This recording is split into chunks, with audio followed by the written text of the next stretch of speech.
Social মিডিয়ায় সবাই নাকি প্রবাসে ঘরকন্যাকে দ্বিতীয় শ্রাদ্ধ বাড়ি ব্লগার বলছে।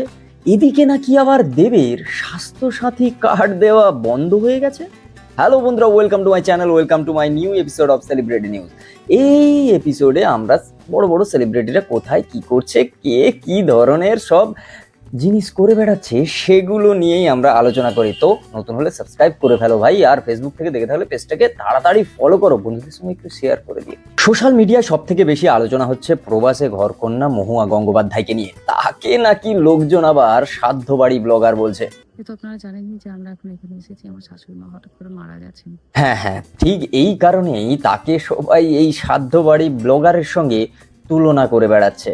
কিন্তু বলেইছিলাম যে আমাদের বংশের একজন মারা গেছেন আর আমাদের গুরুদশা চলছে, তো সেই বাড়িতেই আজকে শ্রাদ্ধ অনুষ্ঠান, যেহেতু আমাদের বংশের লোক যেতে তো হবেই।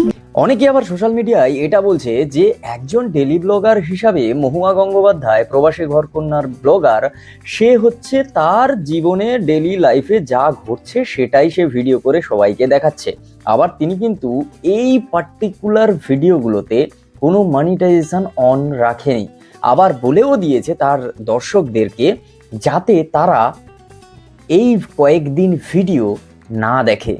গত ভিডিওর মতো এই ভিডিওটির মনিটাইজেশন আমি বন্ধ রাখবো, এটি আমার রোজগারের কোনো মতেই পথ নয়। ফেসবুকে আমি মনিটাইজেশন বন্ধ করতে জানি না, তাই আমি সেখানে পোস্ট করছি না। আপনাদেরকে অনুরোধ করবো দয়া করে এই ভিডিওগুলো করে যেন ফেসবুকে দেবেন না। এই ভিডিওগুলো রাখাটাও দরকার আমার নিজের পরিবারের জন্য, আমার বৃহত্তর পরিবারের জন্য।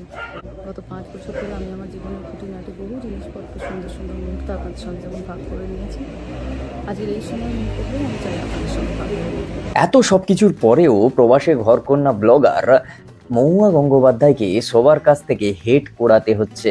আগের ভিডিওতে তোমাদের আমি একটা খবর দিয়েছিলাম, দেব টেকনিশিয়ান স্টুডিওতে টেকনিশিয়ানদের জন্যে স্বাস্থ্য সাথী কার্ডের ব্যবস্থার জন্য একটা ক্যাম্প করেছিল, যেখানে দেব কোয়েল দুজন একসঙ্গেই উপস্থিত ছিল।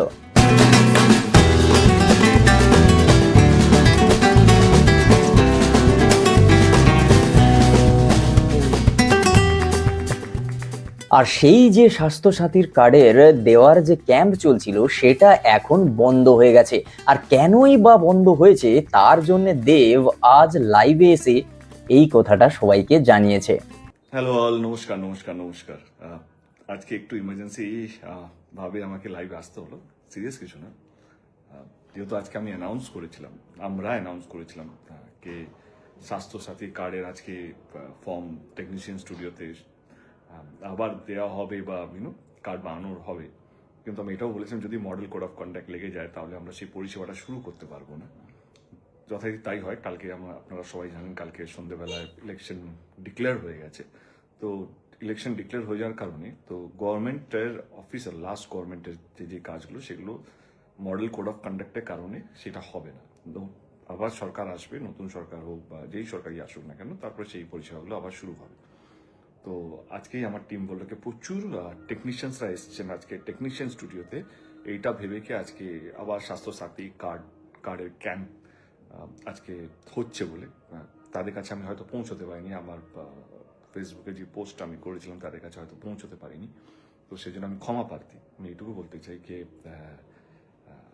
আর এই কিছু দিন 4 মে রেজাল্ট ডিক্লেয়ার হবে, নতুন সরকার যখন আবার শপথ নেবে, সরকার যখন আবার ফিরে আসবে, তখন আমি কথা দিলাম যে আবার আমরা এই পরিষেবাটা শুরু করব এবং বড়ভাবে শুরু করব। ফেসবুকে প্রতিদিনের একটা প্রতিবেদনে জানা যাচ্ছে কুণাল ঘোষ নাকি বাংলা সিনেমায় পুলিশের চরিত্রে দেখা যাবে, আর তারই শুটিং খুব তাড়াতাড়ি চালু হবে। কুণাল ঘোষ একদিকে জার্নালিস্ট, একদিকে পলিটিশিয়ান, আর একদিকে একজন গায়ক।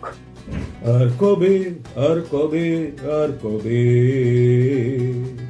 চোখ খুলে মন খুলে গান হবে, আর কবে আর কবে আর কবে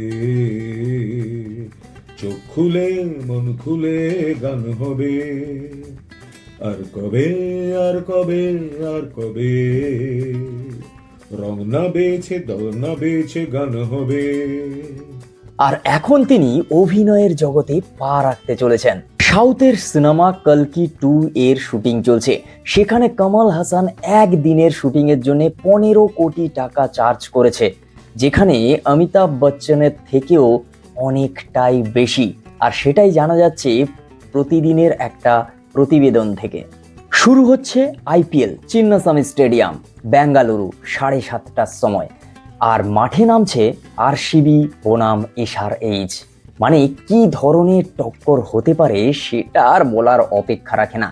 এদিকে আরসিবির মতো টিম যেখানে বিরাট কোহলি উপস্থিত, আর একদিকে এসআরএইচ যেখানে অভিষেক শর্মা, ঈশান কিষানকে একসঙ্গে দেখা যাবে, আর যাকে ভুললে চলবে না, ট্রাভিস হেড।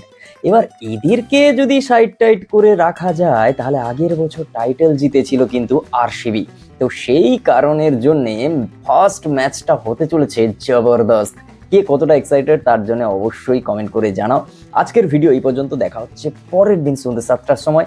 আর হ্যাঁ, আমাদের এই এপিসোড সেলিব্রেট নিউজ তোমাদের কেমন লাগছে অবশ্যই সেটা কমেন্ট করে জানাও। ফেসবুক থেকে দেখে থাকলে পেজটাকে ফলো করো, আর ইউটিউব থেকে দেখে থাকলে নতুন হলে অবশ্যই চ্যানেলটাকে সাবস্ক্রাইব করো, বন্ধুদের সঙ্গে শেয়ার করো। দেখা হচ্ছে খুব তাড়াতাড়ি নতুন একটা ভিডিও।